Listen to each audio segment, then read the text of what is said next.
I was going to give the speech from The Hangover, and it seemed a little dicey, and so I didn't pull the trigger. But I am really excited for Sydney in this new chapter of her life.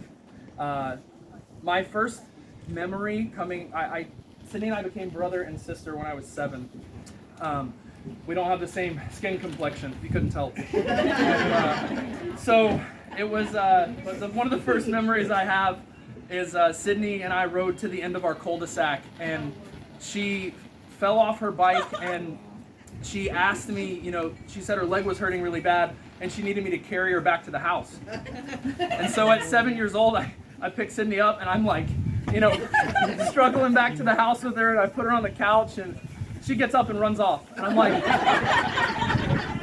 what? I've never had a sister or a sibling, but that was the moment I knew. I was like, wow, she is conniving. And so it prepared me for this one. And so it was a good moment. But a couple years ago, Sydney gave me a call. I ended up moving to Tampa, where she was going to school, and she was dating this guy at the time who was a real scumbag, and I couldn't stand him. And I was like, man, I do not like him at all. And she broke up with him, and we went and had breakfast, and she was really sad, and I was like, yeah! And then she called me back 2 days later, and she was like, we're back together. And I was like, what's wrong with you?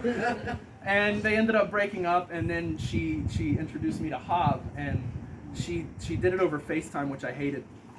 And I was like, I don't want to meet this guy over the phone, especially over FaceTime. And man, it just we had an instant connection, and we call each other burrito. It's not racist. It's just what we call each other. Okay. I'm clearly the white meat.